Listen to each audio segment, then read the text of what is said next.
This is the Business Culture of Agriculture. My name is Andy Junkin. With me tonight is Katie Powell from GISLASON and Hunter from New Alma, Minnesota. She practices law in Iowa, Minnesota. Katie, welcome to the show tonight. Thank you for having me.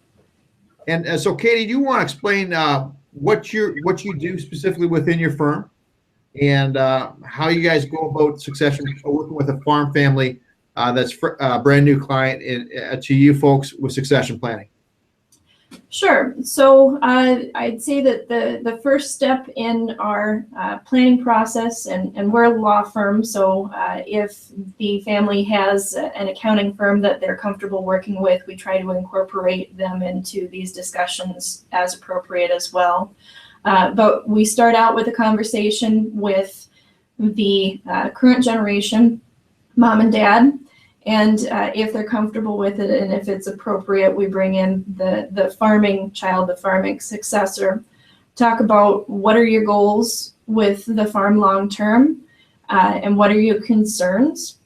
We work from those goals and concerns to come up with a plan that fits them and that transfers, whether it's control or ownership or some combination of the two, to the next generation in a way that's tax efficient and in a way that mom and dad, or if they want help, perhaps me, can explain both to the successor farmer and to the non-farming children, so we don't end up with surprises when mom and dad are gone and arguments about, well, that's not what mom and dad really wanted.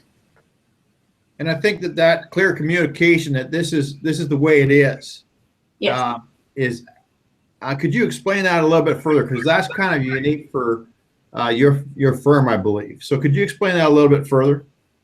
Sure. So when we get deep into the planning process, maybe even when some of the documents are completed, I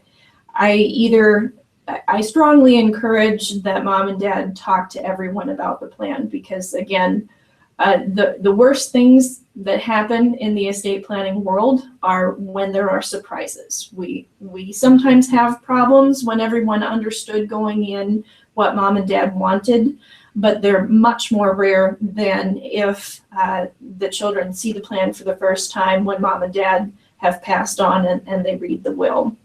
So one thing that we do is if mom and dad don't want to bring the family into our office, I prepare kind of a bullet point list for them, or a letter of, here are the high points that you should be talking about with your children. Have a family meeting, get it out there in the open. Other times, and I'm finding this more common now, is they'll ask me to kind of facilitate a meeting either at our office or in their home. And the idea behind these meetings is not that it's a time for all of the kids to weigh in and try to change the plan. I try to start out meetings with the statement that estate planning is not a democracy. It's what mom and dad want. But we do want everyone to understand what's going on and to understand particularly mom and dad's reasons behind why they're making the plan that they are. I've found that if people understand why those decisions are made, they have a lot less room to invent or to bring in issues among siblings that maybe have underlied those relationships, but that mom and dad weren't thinking about at all. It's a lot harder for siblings later on to come in with the, well, mom always loved you more, and that's why this plan turned out the way it did, if mom sat down there and said, no, the way this plan is turning out is so we make sure that the land stays in the family long term, and that this business that we've worked our whole lives for has life after us. And so what is the biggest feuds that you often see within families? And how can a farm, I mean, obviously one thing you just laid out there is just to clearly communicate while the parents are alive with a facilitator can really make a huge difference to prevent problems after the funeral, correct? What are other problems you see that are big feuds? So besides the problems that come with surprises, I'd say the other biggest problem is joint or co-ownership of land, I should say. So the estates where mom and dad left 200 acres to 3 siblings as tenants in common. Now the problem with this setup is that the sibling, if there is one sibling who wants out or who doesn't want to play nice with everybody else, is the one who really gets to run the show legally. And the reason for that is the law doesn't force somebody to be a co-owner of land if they don't want to be.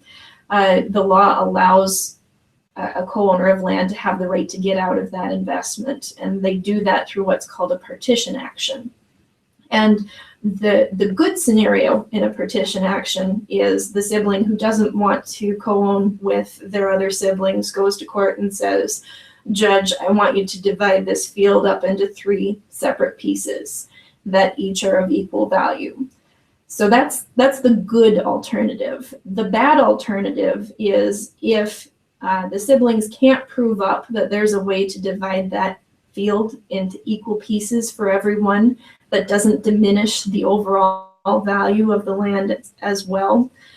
The sibling that wants out can force a sale of the property where the judge just puts it up for auction and then they split the proceeds, which can be really devastating to a family that's, has a century farm, or even if it's not emotionally as big of an attachment, it can be devastating to an operation where someone is depending on being able to rent that real estate long-term to make their business work. And you've seen quite a bit of problems in Iowa and Minnesota regarding rental agreements between siblings. When there's 3 siblings on there's an agreement that the sibling can rent the property for X amount of dollars. Is that correct? What do you recommend parents do to prevent problems down the road when it comes to rental agreement? So one, having an agreement of some sort in place while mom and dad are alive that gives the farming child the option, or maybe a first option, to rent for a set price. So having that agreement in place, whether that's by having the land owned in an LLC that has a lease, or you have some kind of option recorded against the land. And then the other piece of it is, I've seen many times mom leaves the land to the siblings with the farming child having a right to lease for a particular price per acre. And the problem with doing that is that price that mom sets when she signs her will in 2016 may be great and fair and meet exactly what she wants it to do in 2016, but it may not work and probably won't work in 2026.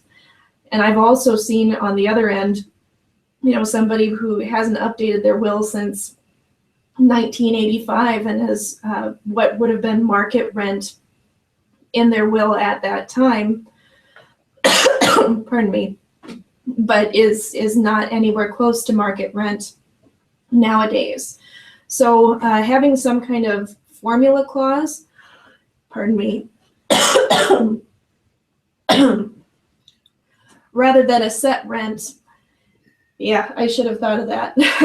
Sorry, I wish I could give you a glass of water, but anyways. I know, it doesn't work through the internet. Yeah. But having a formula for rent rather than having a set price is a good way to meet your goals of making sure the farming child has the ability to rent long-term for whatever you think is a fair price without locking in a dollar amount. So using some kind of metric like what's market rent in your area, what is the extension office saying is average rent in your county, using some kind of benchmark like that and basing it off of a percentage of that benchmark rather than setting a dollar amount that isn't flexible over long term works a lot better. Okay. And what's your biggest pet peeves when working with farm families? Like, what are the biggest problems you guys have, or what are the things that irritate you about how folks go about this? I'd say that the biggest pet peeve is when we're doing planning in emergency mode. So it's all too common for me to have the initial meeting, and we're thinking, okay, we're gonna get all of these different things done, and we've got the start of a good plan. And then those folks just kind of drop off the edge of the earth, and I don't hear from them again for months or years until I get the panicked phone call of, Dad had a stroke and he can't sign anything anymore, and now we have to have a plan in place immediately. What do we do? And unfortunately, sometimes it's just plain too late to do all of the things that we wanted to do initially if we've got a parent who has limited capacity, or even if we can get everything done, it's much more expensive if we have to go through the process of getting this work done around someone with limited capacity. Probably involves going to the court and getting approval of each step that we do, which takes a lot more time and a lot more money. Okay. And what's your biggest pet peeves when working with different chartered accounting firms? I'd say the biggest pet peeve with accountants is getting too deep into the weeds. Sometimes that's a good thing, and maybe that's a good thing on your income tax return, but particularly for long-term succession planning, we don't need it down to the dollar. We need to have an overall view of, okay, what are the global tax consequences of what our plan is? And being able to communicate that in a way that everybody can understand it. Maybe it would be wonderful if they could, sit us all down and give us a little, 5-hour lesson in tax, but that's just not practical. So being able to explain the important parts that are needed to make the decision at a high enough level that we don't have to be tax experts in order to make a good decision. Okay. And you work quite often with FSA office. Could you explain a couple of key points that the farmer should consider when working with FSA office? Sure. So anytime that there's a change in title to ownership of land, FSA office is inevitably going to be involved. One of the problems that I encounter most commonly, particularly when folks go to someone who maybe is a really good estate planning attorney but doesn't have an agricultural background, is they set them up with a joint revocable trust, which in a lot of circumstances is a great estate planning tool, but not for farmers who sign up with FSA. The reason being, most married couples are used to being able to get 2 limits for FSA payments, one for each spouse.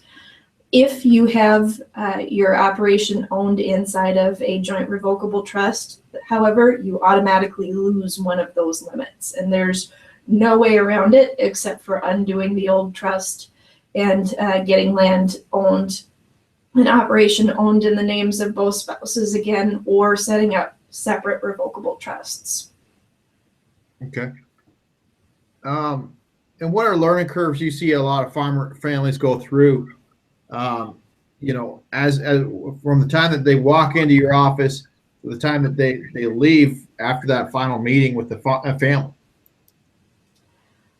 One of the learning curves is figuring out whether the traditional idea of the farming child is going to buy me out of the farm actually works for their family. It may sound like the fair way to do it and the smart way to do it, but when you look at it from a tax perspective and you look at it from a viability of the farm operation long-term perspective, a lot of times it just doesn't work. One of the biggest problems with that approach is that if the new generation is using all of their capital to buy mom and dad out of the existing farm, they're not able to use that capital to expand the operation. So there has to be some kind of a balance of, okay, how much cash do mom and dad really need in retirement? And should that cash really come from farming child buying them out? Or are there other ways to get cash to them to meet their needs? and how much do we need to make sure that the farming generation can cash flow if they are going to be doing a buyout versus what they should have to be expanding the operation. Yeah. And in your experience, just as a final note, like one of the final questions, how much of a lifestyle change is there if the parents or grandparents are able to stay on the family operation? How much of a real change in lifestyle is there from a retirement perspective? You know, a lot of the farmers I work with are very frugal to begin with. So there's not a big lifestyle change, and it usually doesn't require buying out the farm in order to keep them in the lifestyle they're accustomed to. Obviously, if there are nursing home concerns, that's a whole different ballgame. Yeah. If folks are healthy, really what they need is, if they want to move off the farm, they got to be able to buy a house in town. And that's really the big expense. If you can cash flow that, the rest of it, folks are frugal enough that I don't see a huge change in lifestyle. And it usually doesn't require the farming child to buy them out. It's usually requiring the farming child to pay something closer to fair rent than maybe what they were getting when they were starting out. Yeah. And there's a lot of, but have you not seen a lot of financial planners that will try to convince the family that they need, to basically sell the family farm at full market value? Have you not seen that over the years? It's crazy.